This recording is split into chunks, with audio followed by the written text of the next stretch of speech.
Yunleos Gayab loves Jesus Christ and has paid a price for that devotion. However, there was a time when he wanted nothing to do with Christianity. Yunleos was content in being a Muslim and was annoyed with his Christian employer who would share the gospel with him at his car repair shop in Palu City on the island of Sulawesi.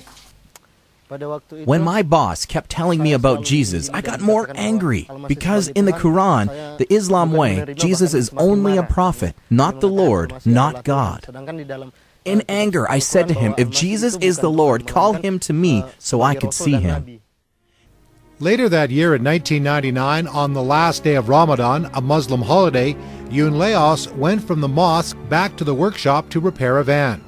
He thought the job would be simple and quick, so he didn't take proper safety measures. I didn't realize the driver of the van was leaning up against it, and the van started to move, and it came down on me. Yunleos says it happened so quickly he was unable to get out from under the falling vehicle, and his leg got stuck on the jack. I was then unconscious, and during that time I believe 2 angels came to me and took me to heaven. In a room, I saw a group of people singing and praising the Lord, but on the left, there were many people who were crying out and asking about the place after death. The angel said, I must kneel down. Yunleos says he believes he was on the left side and was only concerned about himself and not about what happens after death. It was then he believes Jesus spoke to him. It's not your time to die, but follow me because I am the way. I am Jesus. Follow me, and I will take you from the darkness to the amazing light by my Spirit, and I will send you back to your body. Yunleos' co-workers managed to pull him from under the van and took him to the hospital, where an x-ray revealed his left ribs and chest had been crushed. The doctors said there was a strong possibility Yunleos wouldn't survive, and he was moved to the morgue. Yunleos says he woke up from his coma in the mortuary surrounded by some believers, including his boss. The doctors then took 3 x-rays and were amazed that there was no damage to his ribs or his chest. One doctor stated, "It is because of the Lord." After I left the hospital, I felt different in my life. I felt no damage to my body. I felt healthy. Since then, I realized that Jesus was real and true. My boss gave me a Bible and I started to read it. I also read Christian books, but I wasn't a true Christian yet. Yunleos was beaten by Muslims after he was seen going to church. He struck one of the Muslims with a stick and was arrested and jailed. A couple weeks later, Yunleos committed his life to Christ and was baptized.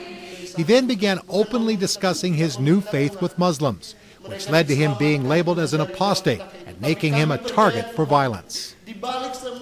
I went back home to my village about 2 hours from Palu City. My family knew I had become a Christian from one of my relatives, and they called me an apostate.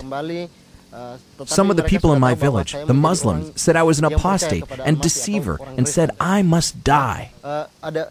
One day, I was ministering in my wife's church. It was in the evening and I was praying. On the way home, I was walking with another man from the church, and there was a group of people waiting for me. The person with me ran away because he knew these people were waiting for me. That group of people made a big circle around me. I was in the center. They hit me. They kicked me. They threw rocks at my head. I was like a doll. The attack was so intense. There were so many punches, so many kicks to my body, but then I didn't feel anything from the wounds and injuries on my body. Yunleos has been threatened with death, beaten, kicked out of his home, and disowned by his family because of his decision to follow Jesus. I want to pay a price to minister to Christ. Yunleos and his wife Sawicha are in training at an underground Bible discipleship school in West Java. They are fully aware that their ministry could take them into an area hostile to the gospel. We must live for the Lord, even in danger. We must serve the Lord because He has already paid the price.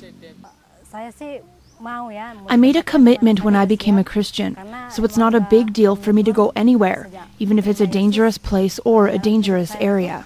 He has paid a price for ministering for Jesus. But I said, what about me? I'm from a Christian family. Why can't I do for Jesus like others, like my husband, who's from a Muslim background? Suicha met Yunleos after hearing him share his testimony in her church. While she was inspired and challenged by what he shared and how the Lord worked so powerfully in his life, other Christians weren't so welcoming. The Christians in our church rejected him because they couldn't accept a Muslim becoming a Christian, and they avoided him.